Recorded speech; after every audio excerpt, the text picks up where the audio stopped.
Le voile se lève sur ce qui se trame dans les centres d'appel frauduleux. L'investigation que nous avons menée conjointement avec l'émission Enquête nous permet d'observer les opérations de l'intérieur, que ce soit à partir de la Géorgie, de Chypre, de l'Ukraine, de la Bulgarie ou d'Israël. Ces fraudeurs procèdent sensiblement de la même façon pour appâter leurs victimes et les garder captives. Vous le verrez, la machine est très bien huilée.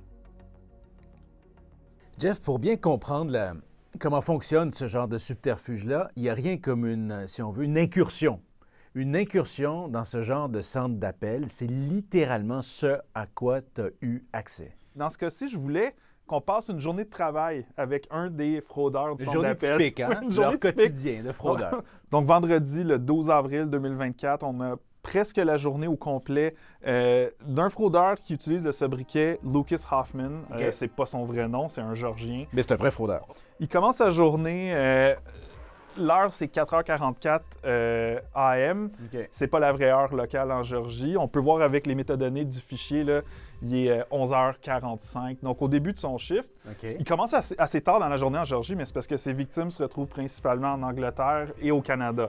Donc, il doit les appeler quand eux sont réveillés. Ça, c'est ce qu'on voit dans ces écrans d'ordinateur. d'ordinateur. C'est ces deux écrans d'ordinateur-là okay. à son poste de travail. Donc, à gauche, on a un système interne pour traquer les victimes. Donc, ils ont toutes sortes d'informations de leur sujet. À droite, ici, on a bien sûr sa salle de clavardage Telegram avec qui il communique avec ses comparses dans le centre d'appel.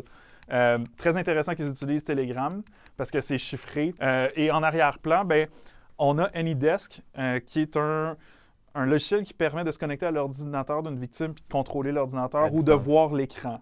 Et aussi, on a un service de VoIP, Voice over IP, donc pour effectuer des appels téléphoniques à l'aide d'un ordinateur et surtout de cloner le numéro de téléphone du pays où la victime se trouve. Donc, on va voir dans le début de son shift, il fait des appels en Angleterre, ça va montrer un numéro plus 44. Donc, la personne pense qu'elle parle à quelqu'un en Angleterre, mais non. En fait, il est en Géorgie. Donc, Lucas Hoffman travaille dans ce qu'on appelle le département de rétention. Donc, quand on s'inscrit à un de ces sites-là, il y a quelqu'un qui nous appelle en dedans de quelques minutes pour essayer de nous convaincre à investir 250 $. Là, on en a parlé dans nos autres reportages. Ça commence pour ça. Le dépôt initial de 250 $. Lorsque la victime fait le premier investissement, est envoyée au département de rétention.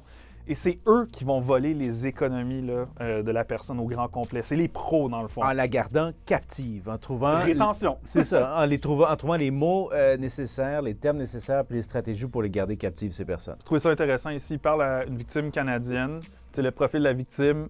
On voit qu'il a 63 ans, single, donc célibataire. Puis là, on voit qu'il est à la retraite, qu'il travaillait dans la défense, faisait entre 55 et 60 000 $ par année. Puis là, lui, il reste 3 000 $ dans son fonds de pension seulement.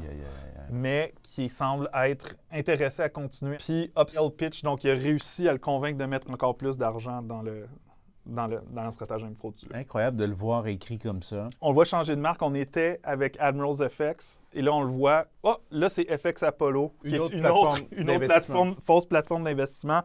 Quand une de ces plateformes-là fait des victimes, par exemple au Canada, on va voir les autorités financières dire « Regardez, on émet un avertissement, on a eu le signalement qu'il y a des gens qui ont donné de l'argent à ces compagnies-là. C'est pas des vraies compagnies d'investissement. » Ils ont des dizaines et des dizaines de marques et c'est tout centralisé dans le même système. Ça continue. C'est géré de la même place. Quand une marque a trop d'avertissements, il la ferme, le site web disparaît puis il en crée d'autres.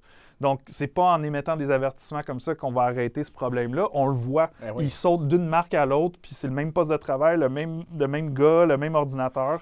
Puis c'est deux compagnies sur papier complètement différentes. La démonstration ne peut pas être plus claire, puisque je vois aussi dans ce petit échantillon-là, exactement 1, 2, 3, 4, 5, 6, 7 victimes canadiennes dans ce petit échantillon. Ça en dit long aussi sur le fait que le Canada est encore une fois, comme on l'avait déjà établi au décrypteur, une des cibles de choix pour ces fraudeurs. Donc, il est un peu passé midi, on voit qu'il appelle plein de gens. Puis on voit que c'est une réalité. Beaucoup de gens ne répondent pas. Regarde cette personne-là, toutes les no answer, no answer, no answer, no answer. Ils ont tenté de l'appeler là, des dizaines et des dizaines de fois. Dans ces systèmes-là, on peut voir parfois là, des centaines d'appels vers une victime pour une seule personne. Ils ne se tannent jamais. Il suffit d'une victime qui met plusieurs milliers de dollars, puis sa journée de travail est comblée. Ah, ben c'est ça. Ils vont à la pêche, finalement. Ils vont à la pêche, carrément. Puis c'est le volume qui compte. Hein? Exactement.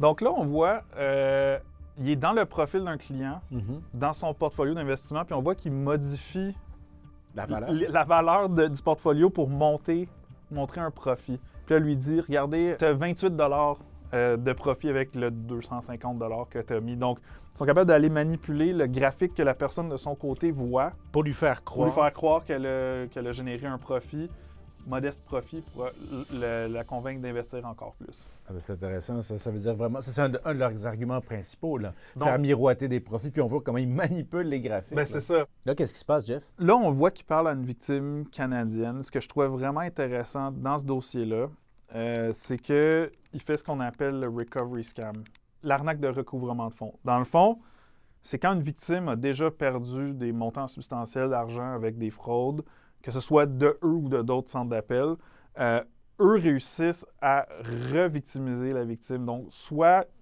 ils rappellent la victime qui ont déjà dans leur système en se faisant passer pour quelqu'un d'autre en disant « Je peux t'aider à retrouver tes fonds ». Non. Non. Absolument pas. Et donc, on va essayer de les convaincre de mettre encore plus d'argent pour essayer d'aller débloquer les fonds. Ou sinon, ils vont mettre des annonces sur Facebook en ciblant certains mots-clés, en disant « Regardez, si vous avez perdu de l'argent dans une arnaque, on peut vous aider, on est un cabinet d'avocats. » Lucas Hoffman passe de fraudeur à agent de recouvrement. La même personne. La même personne. Et là, il parle à une victime canadienne. On voit que ça fait plusieurs jours qu'il lui parle. Puis elle lui dit, écoutez, je vais vous aider à retrouver votre argent, inquiétez-vous pas, on a des bons avocats sur le dossier. Et on voit, là, il la manipule pendant des heures comme ça. Une dame qui a perdu absolument tout son argent. Puis là, il l'a convaincu de mettre encore plus d'argent. Là, tu n'as pas donné d'argent à personne d'autre, hein? Puis là, non, je vous ai envoyé mon dernier 113 000 113 000 Donc, cette personne-là a été victime d'une autre fraude, puis elle vient d'envoyer son dernier 113 000 à Lucas Hoffman en pensant que ça va l'aider. Mais non, ils font juste lui voler son argent. Ils l'ont dépossédé au complet de ses avoirs. Il ne reste plus rien. Et là, elle lui envoie un message comme quoi, elle a reçu un message comme quoi un de ses paiements n'a pas passé. Ah. Là, il dit, donne-moi exactement 2 minutes, je te rappelle. Donc là, c'est la fin du monde pour lui. Il vient de fermer sa connexion envers l'autre victime. Il va raccrocher puis il va l'appeler elle. Mais ce qui est très intéressant, c'est qu'on l'a, cet appel-là. On peut aller l'écouter. On peut l'entendre, là. Ouais, on peut aller l'entendre. Hello? Yes, hi, Patty. Donc, on a la voix de Lucas Hoffman qui parle à cette victime-là. Conversation password is Ludo, digital password is 0603. Il va passer au total 1 heure avec cette victime-là, essayer de voir pourquoi le paiement n'a pas passé. Il y a un gros montant qui est en jeu, d'où le temps et l'énergie qui est investi dans cet appel-là, cette victime-là. Il y a un dénouement à cette histoire-là, c'est que on voit quand on regarde les enregistrements de la semaine d'après que Lucas a gagné la médaille d'or dans son équipe pour avoir obtenu le plus gros montant la semaine précédente. L'employé de la semaine. L'employé de la semaine On le récompense. au centre d'appel de la Georgie. Ouais. On a le mode d'emploi, on voit comment ils opèrent et la facilité avec laquelle ça se fait.